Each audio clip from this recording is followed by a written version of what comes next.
Ya. Entonces, eso es bien interesante, su posición. Dice, de todas maneras, el Señor va a venir, pero no sabemos cuándo. Eso es lo que indica. Bien, pero veamos ahora un poco la doctrina de estas 5 o 6 cartas, ¿no? La de la segunda escuela de Pablo y y la de, y la de Pedro, ¿no? Veamos las dos de Pedro y la de Judas. Es lo que la doctrina, llamémosla así, unificada, que hace, es lo que se llama la doctrina protocatólica. La doctrina protocatólica.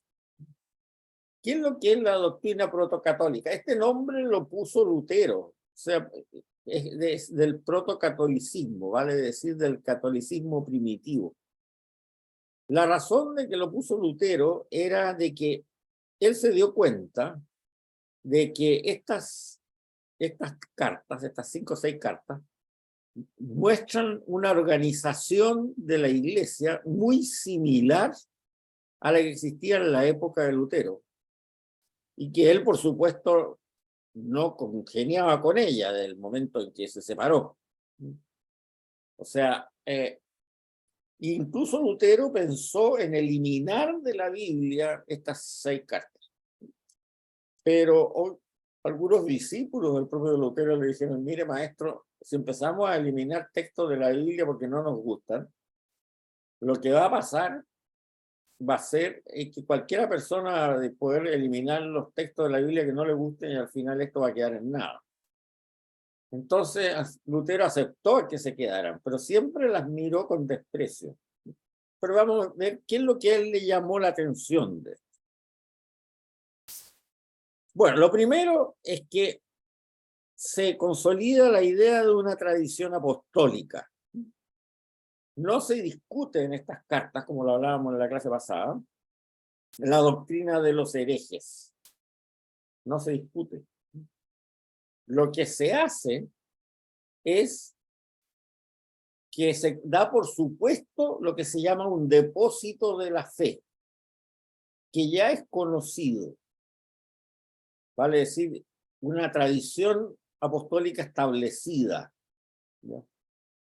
O sea, cuando se dice que tal persona en estas cartas es hereje, no se discute como se hacía en la época del Pablo original con él para demostrarle que está equivocado, sino lo que se dice es que eso no está, lo que dice esta persona no está en el depósito de la fe. O sea, ya hay una tradición clara que no sabemos si estaba por escrito o era solamente tradición oral. Es muy probable que ya hayan habido algunos pequeños catecismos que dejaban en claro este depósito de la fe, pero que se suponen conocidos, ¿no? Entonces el argumento es, ¿esto está en el depósito de la fe o no está en el depósito de la fe?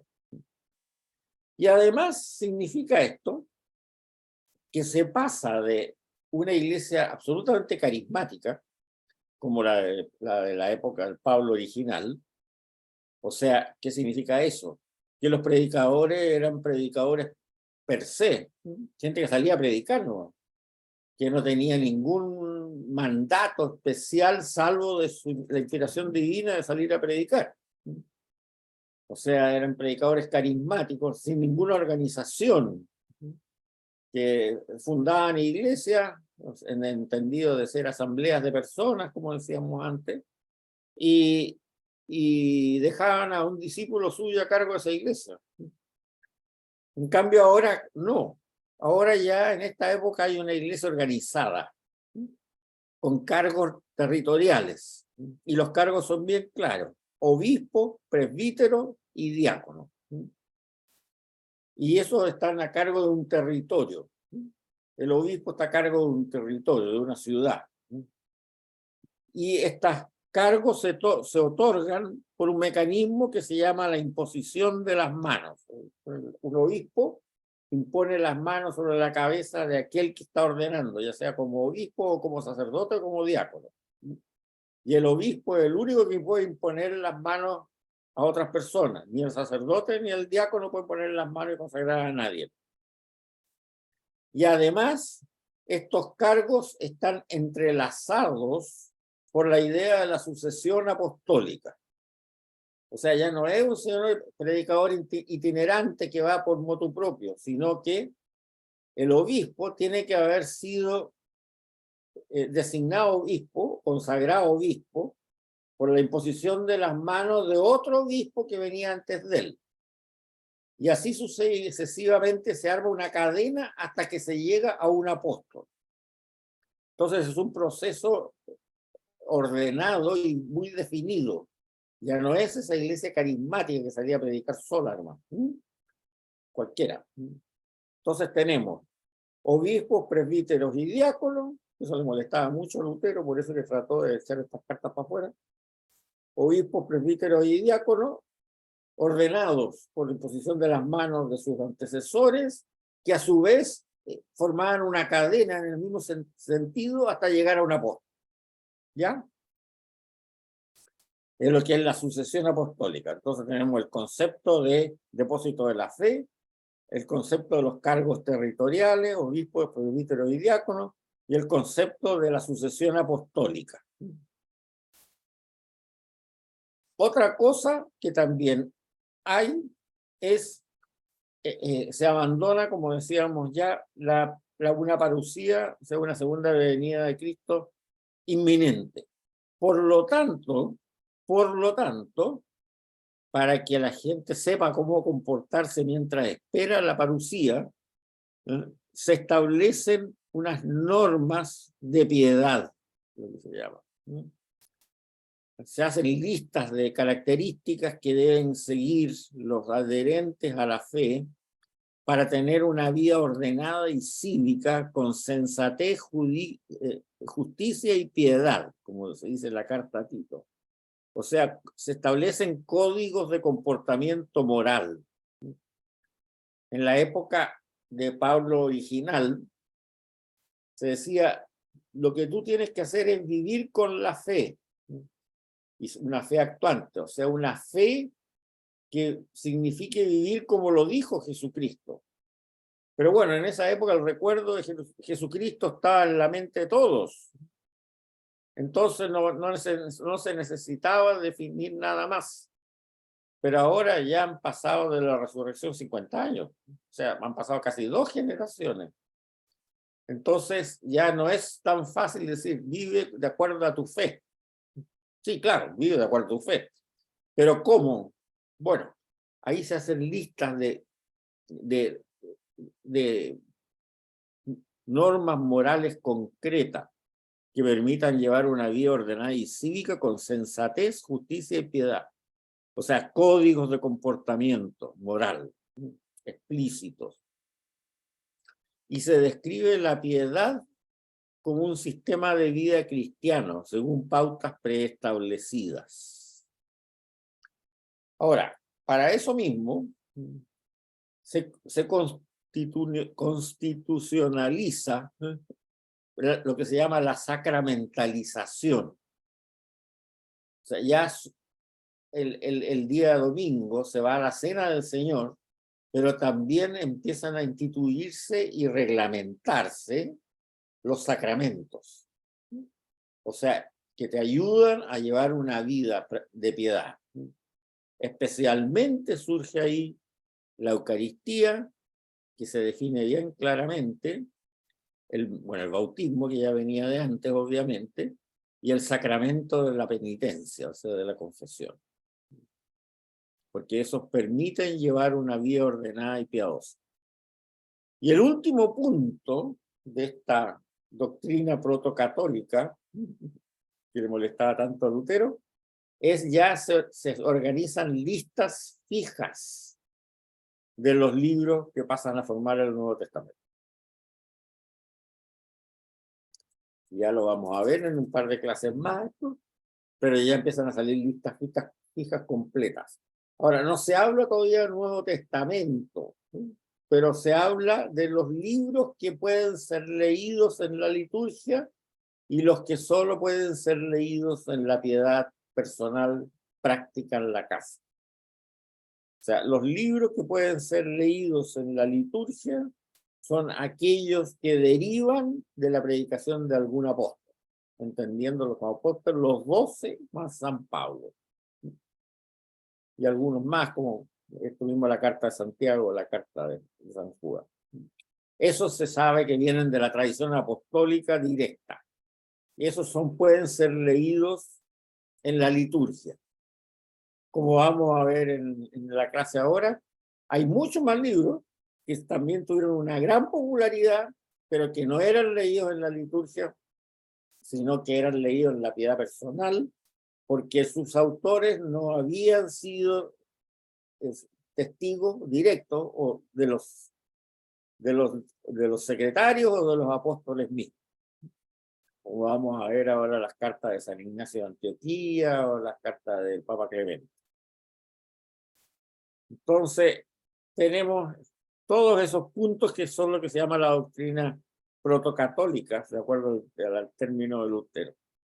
O sea, el depósito de la fe, los cargos eclesiásticos territoriales de obispos, presbíteros y diáconos, la idea de la sucesión apostólica, la vida ordenada mediante códigos de conducta, la sacramentalización y la confección de una lista de lo que decimos que después se llamó el Nuevo Testamento.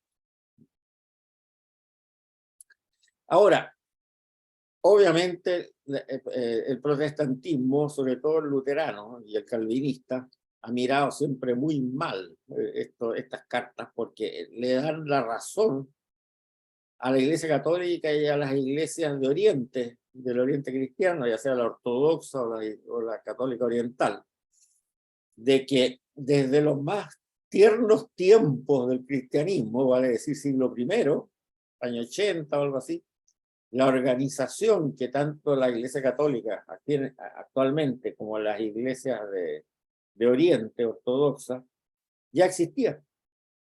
O sea, antes de terminar el siglo I ya existía esa organización. Entonces, claro, eso choca con muchos pensamientos luteranos, con el pensamiento de Lutero y de Calvino, y de las iglesias evangélicas sobre todo, que tienen una organización blanda, podríamos decir así, de pastores que predican nomás y pueden predicar cualquier cosa. Como eran los tiempos originales de los primeros tiempos de Pablo I, digamos, del Pablo original, efectivamente así fue. Pero los que salían a predicar habían sido testigos del Señor, o testigos, o predicaban porque habían sido testigos de los que fueron testigos. Bueno, cuando esos se mueren, entonces surge esta organización que es la misma que hay hoy día en las iglesias antiguas, o la ortodoxa y la católica. Los evangélicos hablan mucho que la Iglesia Católica fue fundada por Constantino en el año 300 y tanto, no sé, 332 creo que le dice. Bueno, eso es una barbaridad, no es cierto. Ya tenemos en la propia Biblia la organización de la Iglesia Católica actual, clarísimo. Bien. Yo les voy a dar de tarea algo que dice en la última línea de la página 116, leer el apéndice 10. Esa tarea obligatoria, no se vayan a correr. Pero es una sola página, o sea que no se vayan a asustar demasiado tampoco. Es muy interesante. Es un análisis que hace Antonio Piñero, este gran biblista español, que es agnóstico, como les decía, sobre lo que enseña San Irineo de Lyon. Irineo de Lyon es de por allá por el año 150, más o menos. Y es el primer gran teólogo antiguo del post tiempo del Nuevo Testamento. Es un griego que venía de Esmirna, si mal no recuerdo, discípulo de un gran padre apostólico que había allá. Y viene a parar por persecuciones en Lyon. O sea, no es francés, es griego, pero en fin, da lo mismo. Pero él escribió un tratado contra los herejes y ahí define lo que es, lo que él entendía por la teología cristiana. Y en realidad, como dice Antonio Piñero, con esa honestidad que tiene extraordinaria, es interesantísimo porque prácticamente la dogmática total actual, ¿no?, de la teología católica ya está descrita, pero con absoluta claridad, en ese libro que escribe Irineo de León, que gracias a Dios nos han llegado bastantes copias. No sé si del original griego o de la traducción latina, pero da lo mismo. Nos han llegado muchas copias. O sea que es un testimonio tremendo. Y efectivamente, Antonio Piñero se felicita como ya desde el año 150 hay una suma teológica que dice exactamente lo que dice la Iglesia hoy día. Cosa que por supuesto le da mucha rabia a todos estos reformadores que han salido dentro de la Iglesia Católica actualmente, que dicen que hay que renovar todo, que se dio cosas por el estilo. Mire, lea Irineo de León nomás, con eso está todo clarito. Entonces, Antonio Piñero, aunque como les digo, es agnóstico, pero no importa, hace un resumen magistral de lo que escribió Irineo de León, y yo lo pongo ahí en el apéndice 10, página 202. Es una página y un parrafito así más. Es un testimonio sumamente interesante, sumamente interesante. Así que tarea obligatoria, no se vayan a olvidar. Bien, sigamos ahora con la página 117, entramos a otro capítulo, que es la tradición eclesial, que se llama. O sea, paralelamente a la tradición que dio origen al Nuevo Testamento,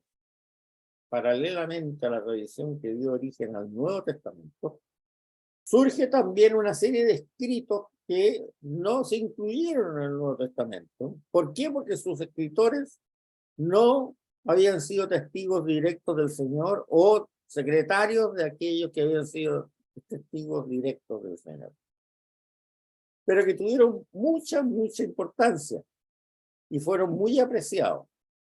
Entonces, estos escritos se consideraban que eran muy beneficiosos para la lectura personal. Pero no se leían públicamente en la liturgia de la misa, de la Eucaristía, del día domingo. Y es algo que efectivamente la tradición litúrgica de la Iglesia Católica ha continuado, ¿no? O sea, si ustedes se fijan, lo que se lee en las lecturas de la misa, ¿no?, normalmente es lectura del Antiguo Testamento o del Nuevo Testamento y siempre un evangelio. Y no se leen de estos autores. Pero si ustedes van al oficio de lectura diario, los que se leen privados, los sacerdotes, los que tienen de lo que se llaman, antes se llamaba el breviario, pero hoy día se llama la liturgia de las horas. Ahí sí que figura, porque son lecturas privadas y muy interesantes. Y vamos a ver 3 de ellas ahora, y se las voy a mandar en lo que yo les envío todos los días, o sea, después de cada clase, para que ustedes las puedan ver. Es lo que se llama la tradición eclesial del siglo I. Los autores normalmente se denominan padres apostólicos de esto. Si ustedes ven antologías de padres apostólicos, normalmente están estos documentos, porque son padres de la iglesia del tiempo de los apóstoles, aunque no fueron testigos directos de ellos. El primer libro, que es muy interesante, es un libro que se llama La Didaché, en griego, por supuesto. Todo esto está escrito en griego, obviamente. Didaché significa enseñanza. De ahí viene en griego lo didáctico es lo que sirve para enseñar. Didaché es la enseñanza. El título completo es Didaché tu dodeca apostolón. Eso traducido al castellano significa la enseñanza de los 12 apóstoles. Y este es un librito que fue creciendo con el tiempo, pero se empezó la primera redacción en el año 70, más o menos. O sea, es anterior a los evangelios de Mateo y Lucas. No así el único evangelio escrito que sería anterior a la didaje sería el evangelio de San Marcos, pero sería anterior al evangelio de Mateo, Lucas y Juan. Y también de todos estos escritos de las escuelas de Pablo. Ahora, está dividido en dos partes. Los capítulos 1 al 10 presentan unas instrucciones litúrgicas y catequísticas. Y la segunda, del capítulo 11 al 16, corresponde a normas disciplinarias. O sea, es ya el prototipo de un catecismo, de un misal y de un código de derecho canónico, todo reducido a 15 páginas.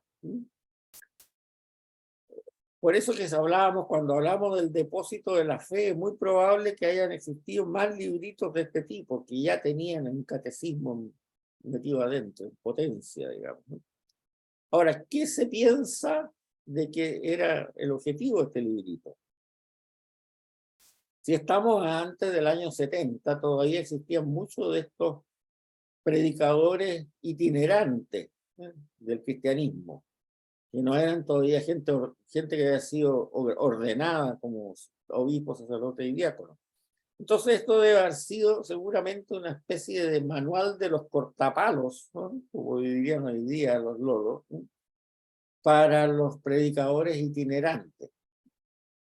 En esa época todavía existían estos predicadores itinerantes que llegaban a parte de las más recónditas y que no se sabía nada de ellos. Entonces le entregarían este Didagetu Decapostolón, la enseñanza de los 12 apóstoles, para que predicaran con algo sólido en la mano.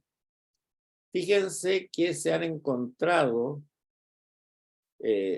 piedras grabadas con textos cristianos en chino en la China del siglo I.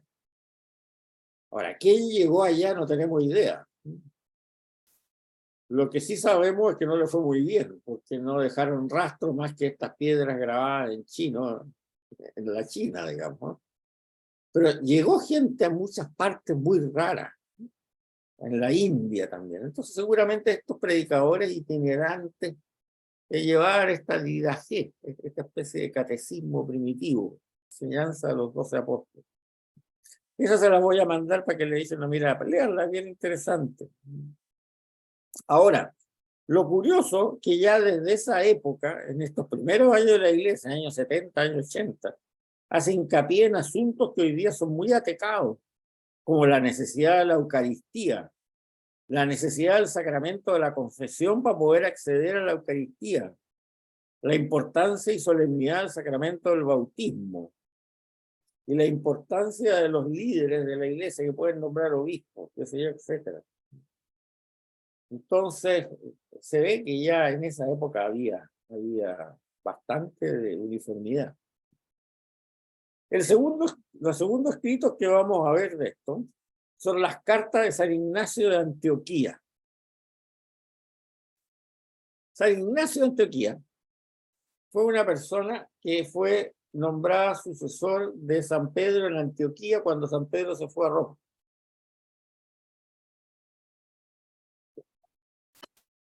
Se supone que es de allá. Pero tuvo la gran fortuna de que vivió hasta los 90 años. Y sabemos que fue ajusticiado en el reinado de Trajano en el año 100. O sea, su vida es desde el año 10, más o menos, hasta el año 100. Cumple los 90 años y ahí es ajusticiado. O sea, su vida adulta corresponde, entre los 20 años y los 100 años, corresponde a todo el tiempo post-resurrección. Entendemos más o menos que la resurrección fue el año 30 al año 35. En esa época, San Ignacio tenía entre 20 y 25 años. Y vivió 100 años hasta el año 100. Entonces este hombre, y además vivió en Antioquía, que es una ciudad muy cerca, relativamente cerca de Jerusalén, que fue donde arrancaron los primeros mártires de Jerusalén después de que fue el asesinato de San Esteban. ¿Se acuerdan que dijimos que partieron de Jerusalén a Antioquía? O sea, tuvo mucho contacto con la iglesia primitiva desde que fue adulto. Y en el camino a ser ajusticiado, compuso 7 cartas a las iglesias de Éfeso, la iglesia de Magnesia, de Tralles, de Roma, que las escribió desde Esmirna, y a la iglesia de Filadelfia, Esmirna también, y el obispo de Esmirna, San Policarpo, que es la que escribió desde Tróade. O sea, cuando lo llevaban en barco a ser ajusticiado, escribió estas 7 cartas. Este Policarpo de Esmirna, que le recibió una carta de San Ignacio de Antioquía, es el que fue maestro de Ireneo de León, que fue un gran obispo de esa época. Tiene cartas propias también, pero no las vamos a ver. Ahora, volviendo a Ignacio, es un testigo de muchos hechos de la iglesia y conoció a muchos apóstoles. Ahora, su tema principal es la unidad de la iglesia amenazada por la persecución, enfatizada en la lucha contra los herejes y la unidad en torno al obispo. Entre los herejes se ven algunos gnósticos, docetistas, que sé yo, pero no tenía tanta importancia. Pero ahí ya se recalca en estas cartas de Ignacio de Antioquía la unidad de la iglesia en torno al obispo consagrado por imposición de las manos en la sucesión apostólica. Nada de cuenta. Y el episcopado es esencial en la unidad de la iglesia. Solo existe iglesia, dice Ignacio, cuando hay un obispo y ese obispo está en comunión con todos los obispos vecinos. Esa es la definición que hace de iglesia. Pero hay muchas cosas interesantes, ¿no? Porque fíjense que San Ignacio de Antioquía es el primer testimonio de devoción a la Virgen María. Y la nombra así, la Virgen María. No dice la Madre de Jesús, no, dice la Virgen María. Y no dice por qué le dice la Virgen María, lo cual es muy importante porque eso significa que todos los destinatarios de sus cartas la conocían como la Virgen María, cuando no hay necesidad de explicar el nombre porque todos la conocen así. Entonces, eso también va muy en contra con nuestros hermanos evangélicos, sobre todo, que dicen que la devoción de la Virgen María en la iglesia es algo medieval, que no es cierto que sea virgen, haya sido virgen, que sea, etc. Sin embargo, San Ignacio de Antioquía la nombra la Virgen María sin necesidad de decir por qué la nombra así. Porque era, claro que era, porque todos la conocían así. Y no hay testimonio de que la haya conocido personalmente, ¿eh? Eso tenemos que tenerlo claro. Pero, como les digo, eran contemporáneos en la época adulta de ambos y vivían en ciudades cercanas, donde había mucho intercambio de gente entre Jerusalén y Antioquía, de mucho intercambio de cristianos, desde los discípulos de Esteban, San Pedro, qué sé yo, y todos los demás. Veamos qué es lo que dice. Al príncipe de este mundo, en su carta a los Efesios de Ignacio de Antioquía, al príncipe de este mundo le ha sido ocultada la virginidad de María y de su alumbramiento, al igual que la muerte del Señor.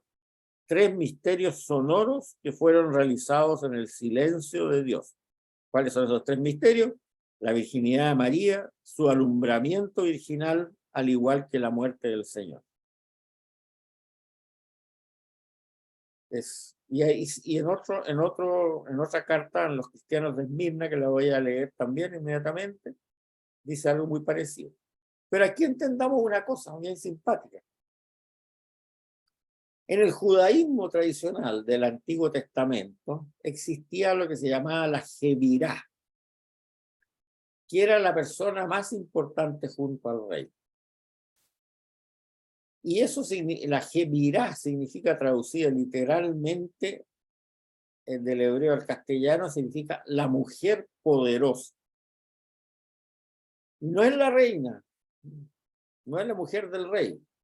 Por una razón muy simple, porque los reyes tenían muchas mujeres. Entonces, ¿cuál era la mujer poderosa?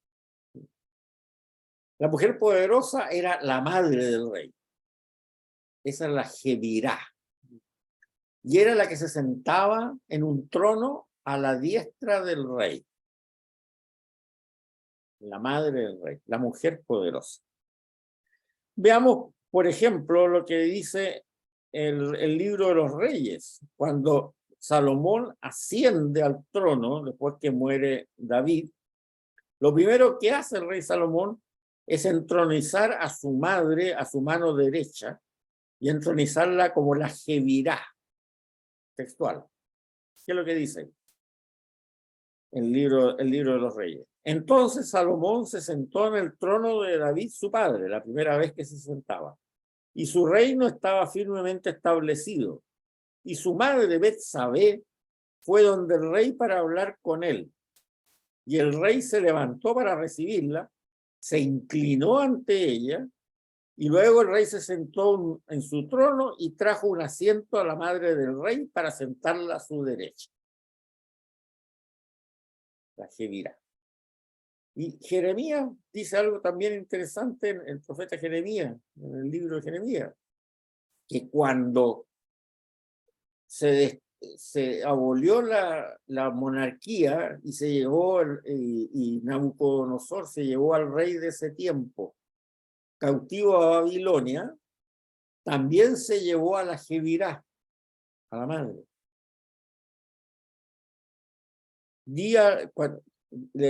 Jeremías dice, di al rey y a la reina madre, baja de tu trono.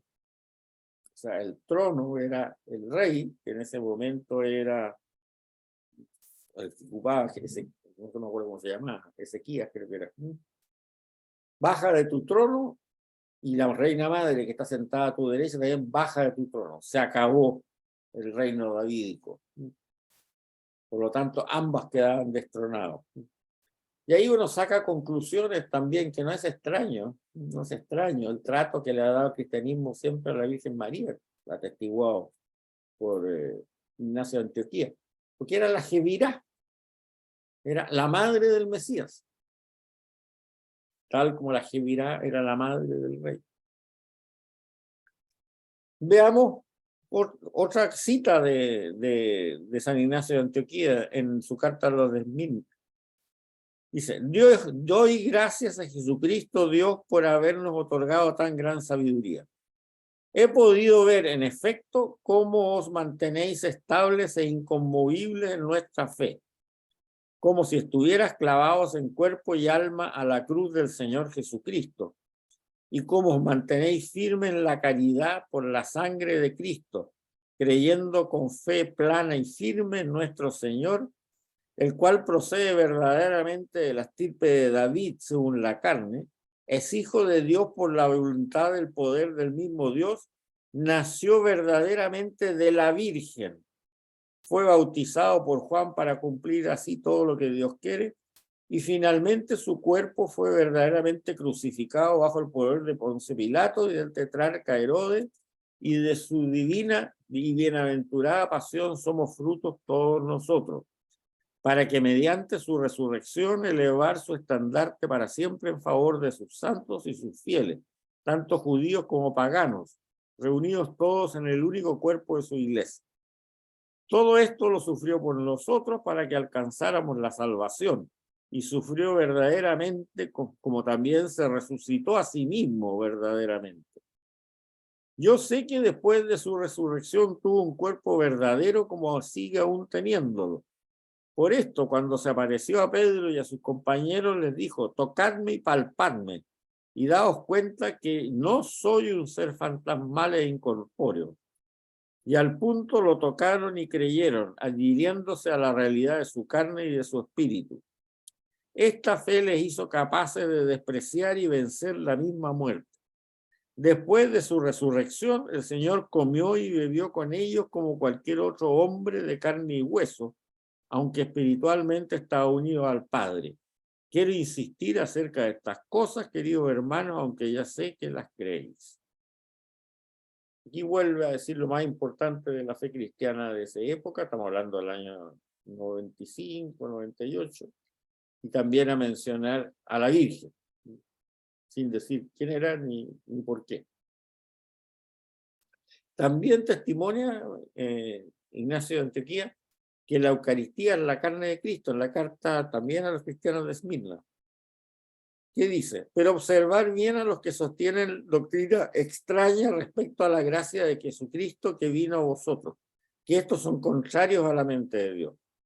No les importa ni el amor, ni la viuda, ni el huérfano, ni el afligido, ni el preso, ni el hambriento o el sediento. Se abstienen de la Eucaristía y de la oración, porque ellos no admiten que la Eucaristía sea carne de nuestro Salvador Jesucristo, cuya carne sufrió por nuestros pecados y a quien el Padre resucitó por su bondad.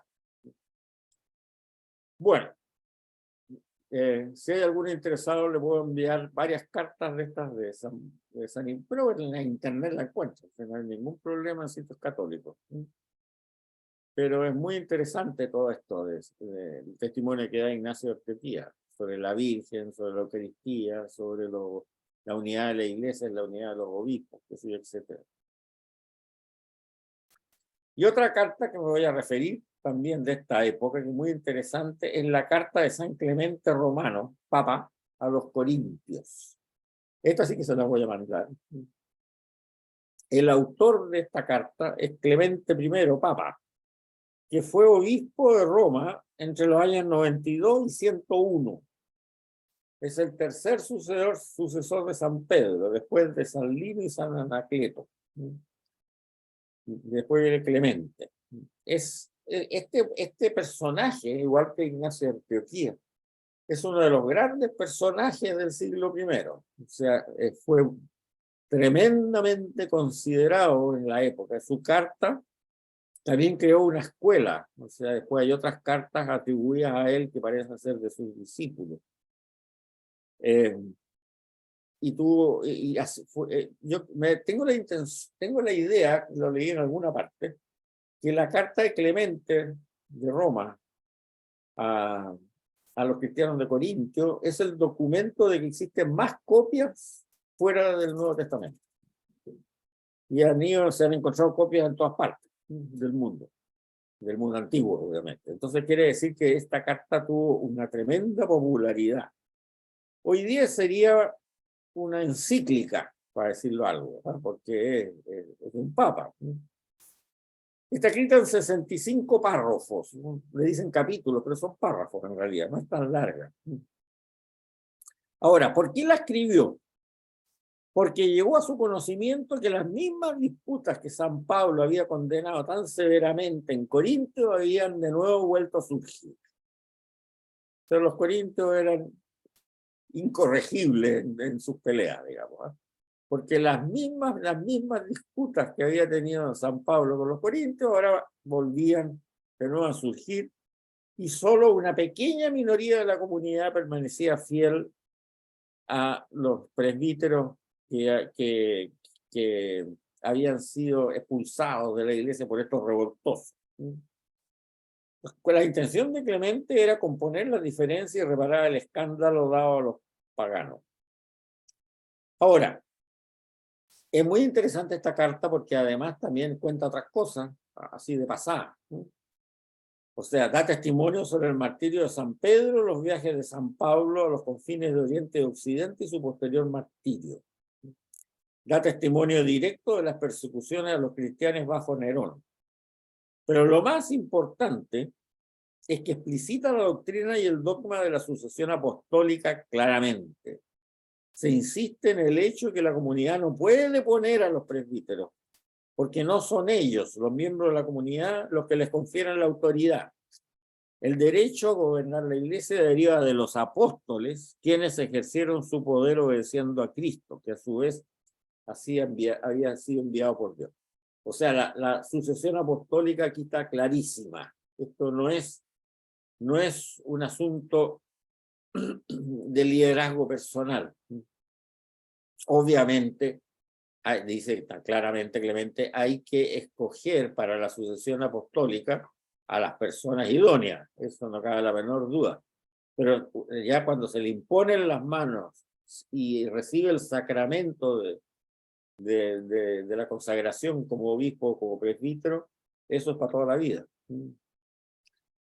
Ahora, está clarísimo también para él el primado de la Iglesia de Roma, o la supremacía papal, como la quieran llamar. En efecto, él habla en nombre de la Iglesia de Roma, la de Corintio, como un superior a un subalterno. Clemente se lamenta al partir por excusarse no por haber podido prestar atención ante esas irregularidades en la lejana Corintio, pero es su deber corregirla. Leo. Por causa de las calamidades y reveses súbitos y repetidas que nos han acontecido, las calamidades no se dicen cuáles son, consideramos, hermanos, que hemos sido algo tardíos en dedicar atención a las cuestiones en disputa que han surgido entre vosotros, amados nuestros, y a la detestable sedición no santa y tan ajena y extraña a los elegidos de Dios que algunas personas voluntariosas y obstinadas han encendido hasta un punto de locura. De modo que vuestro nombre, Corintios, un tiempo reverenciado y aclamado y encarecido a la vista de todos los hombres, ha sido en gran manera vilipendiado. O sea, él se excusa no haber podido preocuparse antes de este problema que le acontecía directamente como elegido obispo de la Iglesia de Roma. O sea, no es un consejito que da nomás. Y sigue. Si algunos desobedecen a las amonestaciones que por nuestro medio os ha dirigido Jesús mismo, sepan que se harán reos de no pequeño pecado y se exponen a grave peligro, mas nosotros seremos inocentes de ese pecado. Alegría y regocijo nos proporcionáis si obedecéis a lo que les acabamos de decir, impulsados por el Espíritu Santo. O sea, está claro, él da instrucciones claras, no es que se meta en lo que dice una iglesia que está al mismo nivel de él, no. Él, como Iglesia de Roma, tiene derecho a corregir lo que está pasando en Corinto y dice, nos darás regocijo y alegría si obedecen a lo que les acabamos de escribir. No es si siguen a nuestro consejo, sino si obedecen a lo que acabamos de escribir. Y ustedes, si no lo más no obedecen, se harán reos de no pequeño pecado y se exponen a grave peligro. Pero nosotros seremos inocentes de ese pecado. Ustedes nos tienen que obedecer. O sea, él tiene clarísimo que es el nuevo Cefas. ¿Se acuerdan de lo que significaba Cefas? Por ejemplo, que San Pablo ya lo decía. O sea, cabeza, ¿no? y cuerpo, y cabeza y piedra. O sea, él es Cefas, no el que está mandando en Corinto. Por lo tanto, tienen que obedecer lo que nosotros les decimos en nombre del Señor. Ahora, una carta tan clarísima como esta, qué curioso, qué es lo que ha pasado en este momento con el resto de las iglesias, ¿no? Que no reconocen la autoridad de San Pedro. Bueno, si usted le preguntan a un evangélico, a un luterano, le dicen, oye, ¿y usted no ha leído la carta de Clemente? Y lo más probable que le digan, ¿y quién es Clemente? O sea, se ha ignorado nomás. Se ha ignorado. Se ha ignorado en la otra iglesia. Pero, como les digo, es una de las cartas que tiene más documentos, más copias encontradas antiguas después del Nuevo Testamento. La carta de Clemente Romano. Esa se la voy a mandar, ojalá la lean, junto con la Didache, porque es clarísima y está muy bien escrita, o sea, se nota que es una persona que domina el idioma. Obviamente está escrita en griego, a pesar que era obispo de Roma, porque el idioma universal, como lo habíamos hablado en esa época, era el idioma griego, y además para que lo entendieran muy bien los corintios. Ahora, el autor distingue claramente, también es bien interesante eso, en los diferentes carismas que le corresponden a la jerarquía y al laicado. si bien habla muy importante sobre la jerarquía, pero también habla muy importante sobre el laico. El hombre laico por preceptos laicos está ligado. Lo curioso es que esta carta se escribe en la época que todavía estaban vivos grandes escritores del Nuevo Testamento, como el famoso Juan el Anciano, que ya lo hemos hablado a raíz de cuando hablábamos de Papías, ¿se acuerdan? Juan el Presbítero, el Anciano, y que se supone que es el discípulo que dio la reacción final al Evangelio de San Juan. Y también está vivo los que escribieron las cartas pastorales, las cartas de la segunda escuela de Pablo. Entonces uno dice, bueno, ¿por qué los corintios no recurrieron a esta otra gente y en vez de eso recurrieron al obispo de Roma? Bueno, porque los obispos se daban cuenta que efectivamente el obispo de Roma era el Cefas. Los corintios se dieron cuenta de eso. Por eso que recurrieron a Roma. No recurrieron al autor de las cartas pastorales y no recurrieron al redactor final del Evangelio de San Juan, que estaban vivos. Entonces, este es un documento sumamente potente que es muy interesante conocer. Como les digo, se los voy a poner en el sitio Dropbox y se los voy a poner y se los voy a mandar también. Y si alguien quiere leer las cartas de San Ignacio de Antioquía, bueno, busque San Ignacio de Antioquía en la internet, las cartas y las va a encontrar por todos lados. Y como les decía, Clemente era tan importante que dejó una escuela. Pero lo una cosa muy simpática de Clemente. El único papa que está enterrado en Chile. Muéranse de sorpresa. ¿Qué pasó ahí? No, hay una historia muy divertida, porque hay una basílica de San Clemente en Roma, que es muy grande, y que se supone que deben decir que tiene sus restos ahí. Pero bueno, pasó que el primer obispo de Linares, Chilito, había sido compañero de seminario del que fue Papa Pío XI, y que eran muy amigos y se carteaban. Y en un viaje que hizo a Roma, quedó muy impresionado por lo de Clemente, que lo había estudiado en el seminario, todo esto de Clemente, y le pidió permiso al Papa, que ya estaba ordenado Papa Pío XI, si se podía llevar los restos a Chile. Y el Papa, de una forma muy sorpresiva, le dijo que bueno. Total, que ni corto ni perezoso, este obispo de Linares, el primer obispo de Linares, su nombre por ahí aparece, se los voy a mandar un documento para que lean la historia. Se consiguió que se embarcaran los restos a Chile, y llegaron a Chile con gran pompa y ceremonia, esto debe haber sido por allá por el año, 100 años atrás más o menos.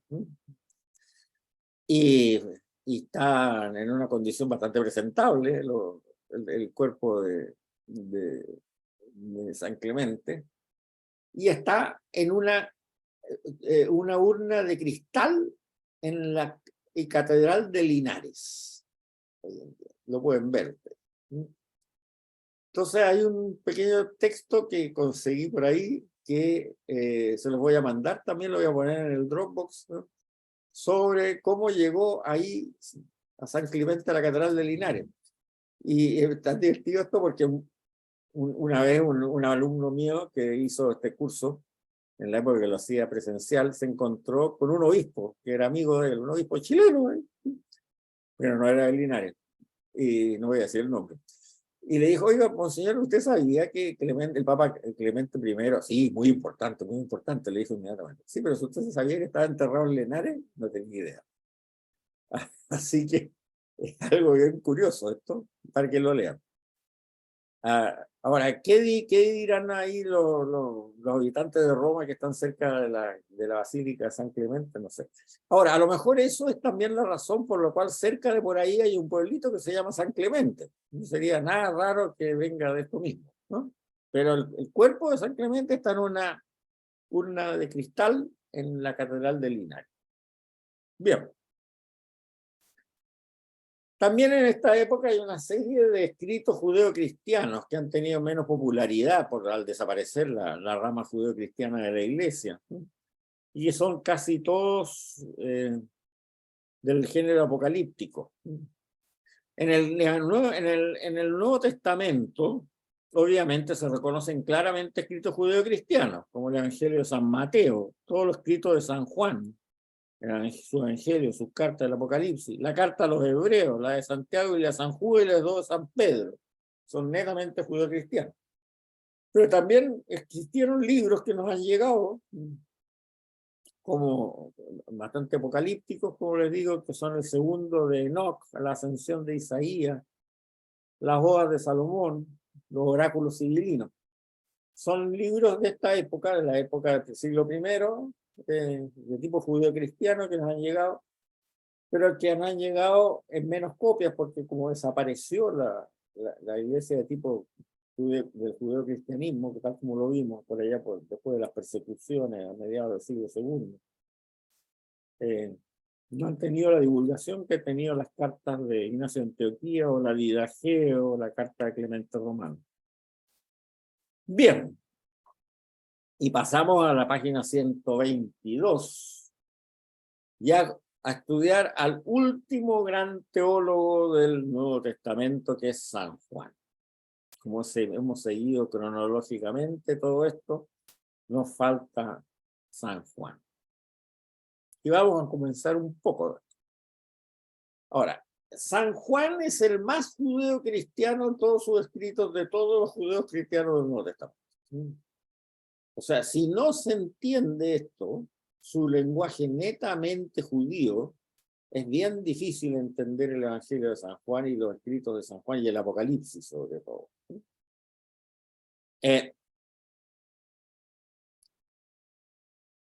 Lo que tenemos que entender acá es que San Juan, o por lo menos los escritos de él y los escritos de su escuela, se escribieron para gente que era de su comunidad, para ayudarlos a mantener su fe. Y yo creo que es el error que ha cometido muchas veces la catequesis de la Iglesia, es que ha tratado de entender al Evangelio de San Juan en base a las interpretaciones posteriores, fundamentalmente de los siglos IV, V, VI en adelante, en que ya había desaparecido el judeocristianismo. Entonces lo trataron de interpretar en base a categorías netamente de la filosofía griega, ¿no? Y fundamentalmente al principio de la filosofía de Platón. San Agustín, por ejemplo, hace un análisis del Evangelio de San Juan, pero basado en Platón. Y después, cuando ya Platón pasó de moda en la Edad Media, se trató de entender bien el Evangelio de San Juan en base a la filosofía de Aristóteles. Pero cuando lo escribió San Juan, o lo escribieron algunas partes de sus escritos, de sus sucesores, Juan el Anciano, que hablamos, no se le pasó por la mente pensar ni en Platón ni en Aristóteles, sino que ellos escribieron para sus comunidades que eran judías, eran de judeos cristianos. Entonces lo que vamos a hacer ahora, en lo que nos falta de este tiempo, y en la primera mitad de la próxima clase, es entender el lenguaje del Evangelio de San Juan en base a lo que decían los profetas de Israel respecto a los términos que él usa, especialmente a Isaías. San Juan comienza su evangelio, ya lo hemos dicho también, pero conviene repetirlo. No hay un prólogo del evangelio de San Juan. Lo que hay es el comienzo del evangelio de San Juan. San Lucas escribe un prólogo a su evangelio en que explica por qué lo dice, por qué lo escribe, qué sé yo, y que él quiere ser historiador, etcétera, etcétera, etcétera, etcétera. San Juan no. San Juan comienza el evangelio con la genealogía divina de Jesús, tal como San Mateo y San Lucas comienzan su evangelio con la genealogía humana de Jesús. Y comienza hablando de la genealogía de Jesús, hablando de la palabra, que muchas veces se traduce como logos, cuando se trata de entender el concepto de logos que decían tanto Platón como Aristóteles, pero no, aquí la palabra de Dios hay que entenderla como la entendían los judíos de la época de San Juan. Ese es el punto. Y eso es lo que vamos a hacer ahora, tratar de entender qué es lo que entendía un judío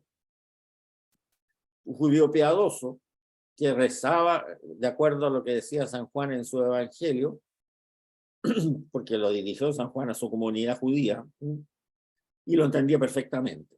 ¿Qué es lo que entendía por palabra de Dios? Bueno, y a eso vamos.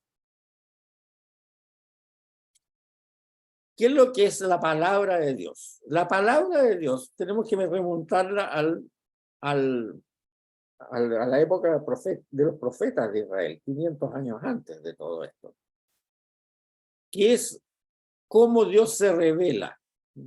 Ya lo vimos esto también un poco en la segunda clase, pero es interesante recordarlo. Dios se revela como un ser totalmente insondable. Vale decir, si Dios no se revela, es imposible conocerlo. Yahvé incluso ha revelado su propio nombre. Entonces, la revelación de Yahvé se atribuye siempre como palabra suya. Él habla a los hombres por sus mensajeros. Pero ¿cuáles son los mensajeros? Los mensajeros son los profetas. ¿Y cómo se refleja la palabra de Dios? El texto clave es el que dice Isaías 55, más o menos a la mitad de la página 122. Leo. Como descienden la lluvia y la nieve de los cielos y no vuelven allá, sino que empapan la tierra, la fecundan y la hacen germinar para que dé simiente al sembrador y pan para comer, así será mi palabra. La que salga de mi boca no volverá a mí de vacío, sin que haya realizado lo que me plugo, eso es lo que yo quería, y haya cumplido aquello que la envié. O sea, la palabra no es un concepto hablado, como nosotros pensamos. La palabra de Dios, como dice claramente Isaías, hay que leerlo varias veces para entenderlo bien, es como una especie de energía que sale de Dios con un objetivo, el objetivo que Él quiere que cumpla. Y que una vez que realiza ese objetivo, vuelve hacia Dios para informar de haber cumplido con ese objetivo. Fíjense bien, leo de nuevo. Como descienden la lluvia y la nieve de los cielos y no vuelven a los cielos, sino que empapan a la tierra, la fecunden y la hacen germinar, para que dé simiente al sembrador y pan para comer, así es mi palabra. La que sale de mi boca no volverá a mí de vacío, sin que haya realizado lo que yo quería y haya cumplido aquello que la envié. O sea, la palabra de Dios es una energía que sale de Dios para cumplir un objetivo y después vuelve hacia Él diciendo cumplir el objetivo. Y la palabra de Dios real, la palabra de Dios efectiva, para poderla distinguir de lo que es un falso profeta, por ejemplo, es porque siempre se cumple. Puede demorar mucho, pero siempre se cumple. No vuelve sin haber cumplido. Ya. Entonces, ¿y dónde ocurre esto normalmente en el Antiguo Testamento? Aparece el término palabra de Dios 241 veces. Y de ellas, 221 siempre son del profetismo, de algún profeta. Palabra de Dios en hebreo se dice el dabar, dabar de Yahvé, dabar. Y ese es masculino, no es femenino, dabar. Ahora, lo primero que recibe un profeta para transmitir esta palabra de Dios, vale decir, esta energía divina que él la tiene que transmitir para que cumpla su objetivo, lo primero que hace la palabra de Dios es convertir a un ser humano común y corriente en un profeta. Y eso lo vemos en las que se llaman en las vocaciones de los profetas, de los diversos profetas. Dios anuncia a un ser humano que va a ser un profeta. Él puede decir que no, no acepta. Pero los que hay testimonios son los que aceptaron. Por ejemplo, el caso de Ezequiel. Se le aparece Yahvé y le dice, hijo de Adán, ponte en pie, voy a hablarte. Penetró en mí el espíritu mientras me estaba hablando y me levantó en pie y me decía, hijo de Adán, yo te envío a Israel, pueblo rebelde, se rebelaron contra mí y sus padres se sublevaron contra mí hasta el día de hoy. Les dirás, esto dice el Señor, te escuchen o no te escuchen, pues son casa rebelde y sabrán que hay un profeta en medio de ellos. Y tú, hijo de Adán, no les tengas miedo a lo que te digan, aunque te rodeen espinas. Y me dijo, hijo de Adán, todas las palabras que yo te diga, escúchalas atentamente y apréndelas de memoria. Anda, vete a los deportados, a tus compatriotas y les diles, esto dice el Señor, te escuchen o no te escuchen. Entonces, el profeta al recibir ese mensaje puede aceptar o puede no aceptar. Pero si acepta, esa energía que es la palabra que brota de Dios, penetra en él y con eso lo nombra profeta. Te escuchen o no te escuchen, para que tú vayas allá y les digas esto. Pero lo que él tiene que decir, fíjense bien, es todo lo que yo te diga, dice Yahvé, escúchalo atentamente y apréndalas de memoria. O sea, él no dice nada que no le haya dicho, el profeta no dice nada que no le haya dicho Yahvé. Eso de que el profeta ve el futuro son pamplinas, eso no tiene nada que ver. Normalmente siempre el oráculo profético es decir, el profeta le dice a las personas que tienen que decírselo, te escuchen o no te escuchen, esto dice Yahvé, comillas, bla, bla, bla, bla, bla, bla, y repite exactamente lo mismo que dijo Yahvé que dijera. Pues se las aprendió de memoria. Vamos a ver varios pasos. Yahvé dice al profeta, comillas, bla, bla, bla, bla, cierra comillas. Va el profeta y le dice a los que tenía que ir, y les dice, esto dice Yahvé, y repite exactamente, bla, bla, bla, bla, cierra comillas. O sea, eso del futuro, no. Es un mensajero textual de lo que dice el Señor. Eso es un profeta. Pero un profeta que está constituido como profeta por esa misma palabra que penetra en él, esa energía divina que lo capacita para ser profeta. El caso de Jeremías, por ejemplo, bien impactante. El Señor me dirigió la palabra, Yahvé me dirigió la palabra. Antes de formarte en el vientre te elegí. Antes de salir del seno materno te consagré y te nombré profeta de los paganos. Y Yahvé contesta, ay, Señor mío, mira que no sé hablar, que soy un muchacho. El Señor me contestó, no digas que eres un muchacho, que a donde yo te envíe irás. Lo que yo te mande, lo dirás. No les tengas miedo, que estoy contigo para librarte, oráculo del Señor.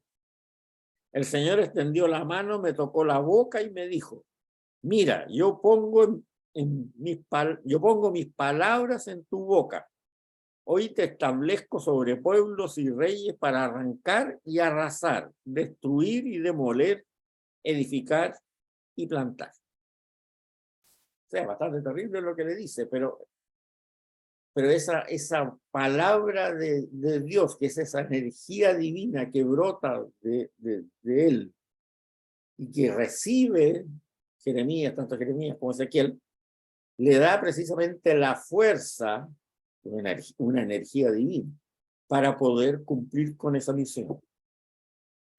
Y eso mismo lo dice Jeremías. Leamos la cita siguiente. Dice, me sedujiste, Señor, y me dejé seducir. Me forzaste, me violaste. Yo era el hazme reír todo el día, todos se burlaban de mí. Si hablo es a gritos, clamando, violencia, destrucción. La palabra del Señor se me volvió escarnio y burla constantes, y me dije, no me acordaré más de él, no hablaré más en su nombre.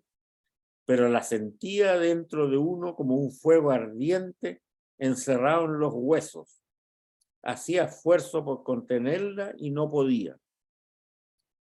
O sea, esa energía que llevaba adentro, que era esa palabra de Dios que tenía que transmitir, era tan potente que la sentía como un fuego ardiente, a pesar que decía ya no más, no voy a ir más porque se ríen de mí, porque digo violencia, destrucción, que yo, pero la sentía como un fuego encerrado en sus huesos, no podía contenerlo, tenía que transmitirlo.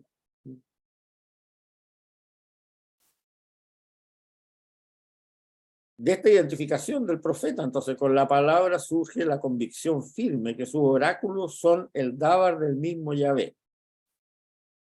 Así dice Yahvé, ratificada por la efectividad de dicha palabra.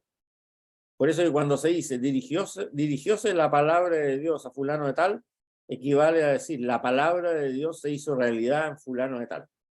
Ahora, aquí en esta vocación de Jeremías hay algunas cosas bien importantes. Antes de formarte en el vientre te elegí. Ahora, la traducción literal, más literal de esta es, antes que tuviera forma de hombre te elegí. O sea, para Dios, el ser humano ya es una persona antes que tenga forma humana o que haya salido del seno materno. O sea, ahí hay una cosa bien clara sobre el asunto del aborto, digamos, no se puede soldallar. O sea, no, es que es desde partir del tercer mes no más que ser humano porque ahí ya tiene forma humana. No, aquí dice claramente, antes que tuviera forma humana en el vientre, te elegí. O sea, cuando era un par de células fusionadas, y ya te elegí. Ahora, es bien, el pobre Jeremías se ha asustado bastante porque dice, mira, yo pongo mis palabras en tu boca, te establezco sobre pueblos y reyes para arrancar, arrasar, destruir, demoler, edificar y plantar. Ahora, en el Nuevo Testamento se puede dar bastante, también se puede dar en la época del Nuevo Testamento este tipo de llamado profético. San Pablo, por ejemplo, dice en la carta a los Gálatas, cuando le pareció bien a aquel que me separó desde el seno de mi madre y me llamó por su gracia para revelar en mí su hijo, para que lo evangelizase entre los paganos.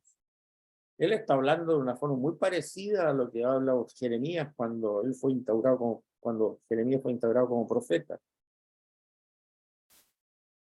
Sigamos. Ahora, la palabra, el Dabar, también está hermanado con otra energía de Yahvé, que es el espíritu. Ya lo salió por aquí, pero ahora lo vamos a ver en más detalle. Que es la ruaj. Curioso, el Dabar es la palabra que es masculino en hebreo, ¿no? Y el espíritu es la ruaj, que es femenino. Ahora, ¿qué es lo que es la ruaj de Yahvé?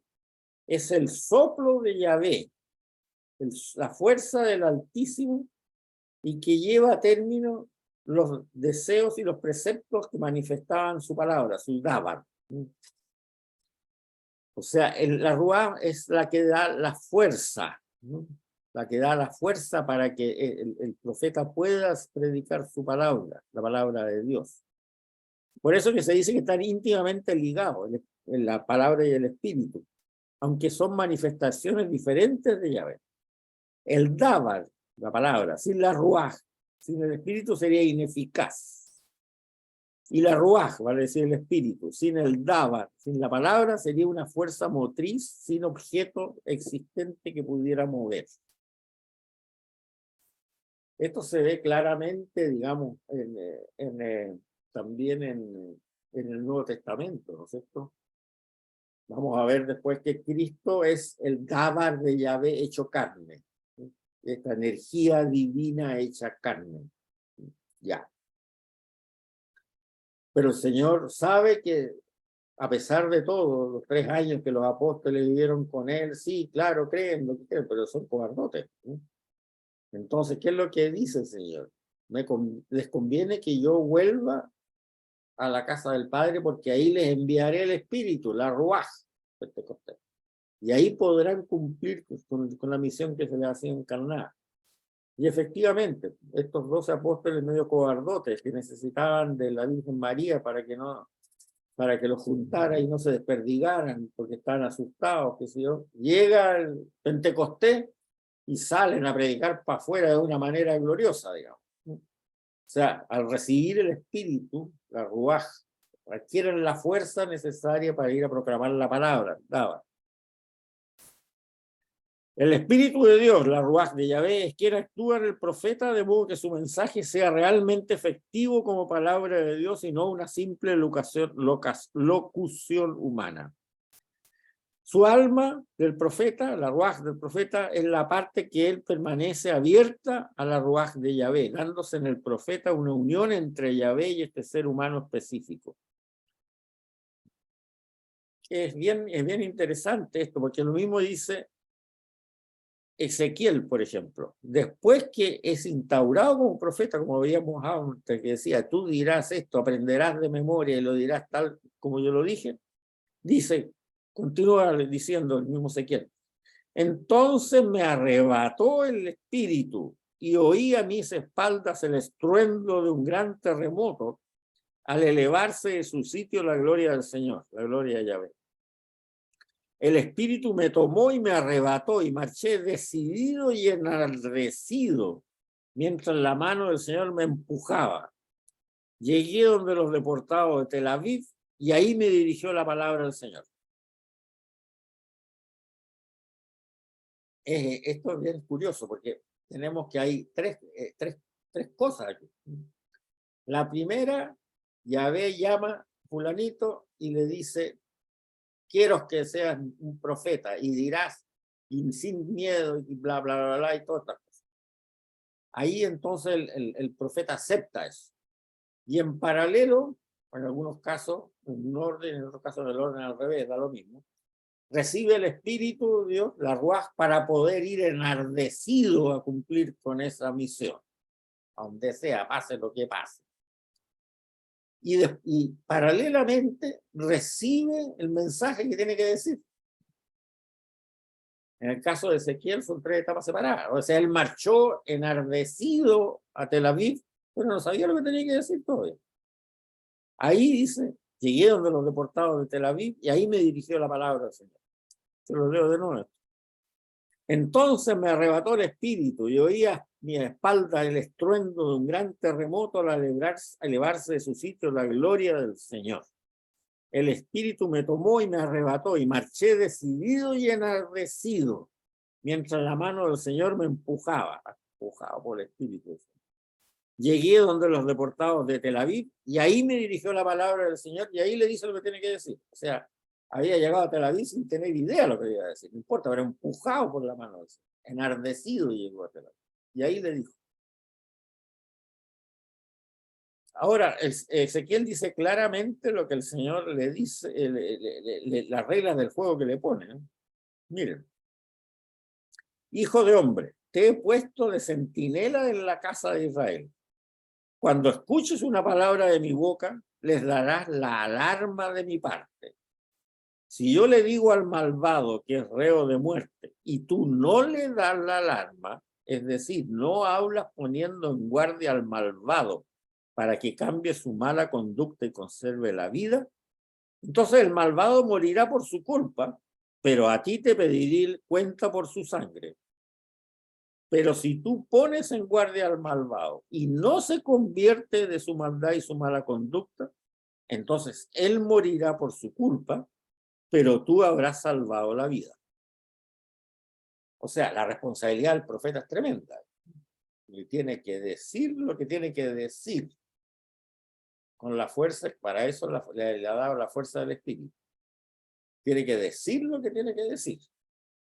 Pero si no lo dice, bueno, el malvado morirá igual, pero a ti te pediré te pediré por su sangre. Bien, ahora vamos a llegar aquí hasta la mitad de la página 124 porque ya es la hora. Pero una cosa que vamos a ir viendo en la próxima clase también. De aquí se ve claramente algo que muchas veces se niega, pero que el judeocristianismo entendió perfectamente, que hay una intuición trinitaria en el Antiguo Testamento. No está definido como persona, las tres personas, por una razón muy simple, porque el que dijo que una persona es un ser que tiene autonomía para pensar y para decidir, y para aprender, qué sé yo, fue Aristóteles. Y Aristóteles en la época de Isaías, Jeremías y Ezequiel le faltaban 500 años para nacer. Pero si ustedes se fijan bien, estas dos energías que brotan de Yahvé, que son el Dabar, la palabra, y la Ruaj, el espíritu, son energías autosuficientes, que tienen una misión que cumplir, pero que toman decisiones para poderla cumplir, y la cumplen y recién ahí vuelven a Yahvé. O sea, son emanaciones, por dijéramos así, de Yahvé, que tienen inteligencia y voluntad propia. Y todo ser que tiene inteligencia y voluntad propia, después Aristóteles lo llamó persona. Ya está bien. Pero estos 500 años antes. Entonces, claro, no lo definen como persona en el Antiguo Testamento. Pero intuye el Antiguo Testamento perfectamente bien que hay energías o emanaciones divinas que tienen inteligencia y voluntad propia para ejecutar lo que Yahvé, nosotros diríamos Dios Padre, les indica. Se demoren el tiempo que se demoren, no importa. Pero siempre se va a cumplir eso que Dios dice que tiene que cumplirse. Entonces son, como decíamos, energías que actúan de por sí solas, con inteligencia y voluntad propia. Ahora, ¿es una intuición trinitaria? Es una intuición trinitaria. Cuando ustedes lean el apéndice de 10, Irineo de León habla de la palabra de Dios y del Espíritu de Dios como los brazos de Dios. No habla de personas, tampoco porque todavía no se había llegado a eso, pero como seres independientes que son el mismo ser de Dios, sus brazos. Es bien interesante. O sea, hay una intuición trinitaria en el Antiguo Testamento. Hay una intuición trinitaria. Bien, vamos a quedar ahí hasta la mitad de la página 124 y seguimos con eso en la próxima clase. A ver, debo confesarles que cometí un pecadillo que no me di cuenta, que es que nosotros empezamos, si se acuerdan ustedes, en la página 114.